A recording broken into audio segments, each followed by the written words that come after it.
Misri, Afrika Mashariki hakuna kitimu chochote kilichowahi kumtoa Mwarabu. Waliobakia wote wanatoa Wapemba.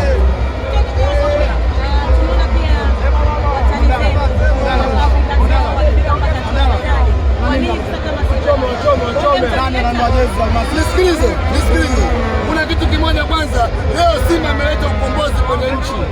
Leo Simba ameleta ukombozi kwa waandishi wote. Simba leo ameleta ukombozi kwa Tanzania na taifa. Mama Samia leo anafurahi kule alipo, wanao wamemtoa kimasomaso. Leo Simba Sports Club tunaandika rekodi. Watu wamekuja kutubeza, wamesema Simba haivuki. Kuna watu siwafiche majina yao. Kuna mtu anaitwa Asrafa hivi, kuna mtu anaitwa Ambukile, sio Ambukile. Wafikisheni taarifa zao, redio zao, wana Simba hatusikilizi tena.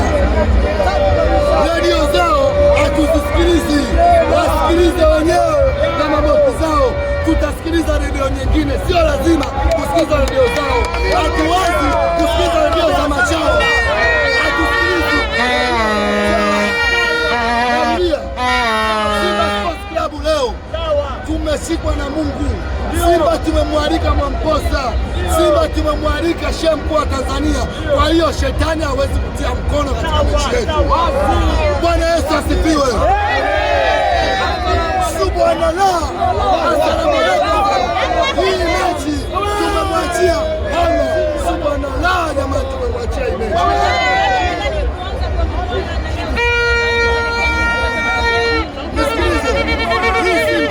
Mchezaji wowote ni bora, mchezaji sio bora ni amediari tu kwa sababu yeye ni msemaji. Kila mchezaji wa Simba ni bora. Leo kocha alikuja na mfumo unaitwa fraction and analyze. Tulikuja na high pressure. You understand high pressure? Do you understand? High pressure and formula. Kwa tunapiga zile pasi za transmitter peke yake.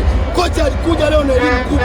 Kipindi cha pili alikuja kufanya hesabu, akamtoa ngoma, akamuingiza wezo. Unajua kana tafuta nini?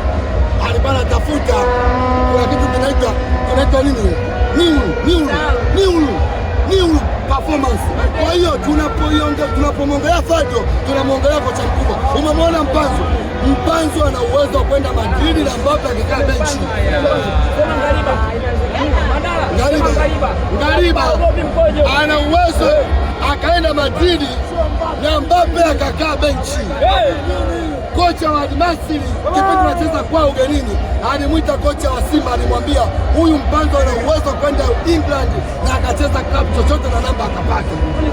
Nisikilize, umeona msimu huu msimu ukiona wachezaji wako wanacheza ligi kuu msimu huu, wachezaji wako wanaitwa forward player.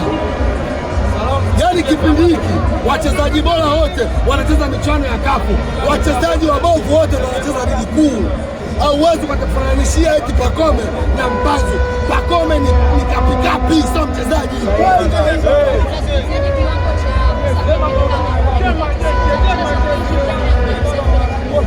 Kamara ndio kipa bora sasa hivi.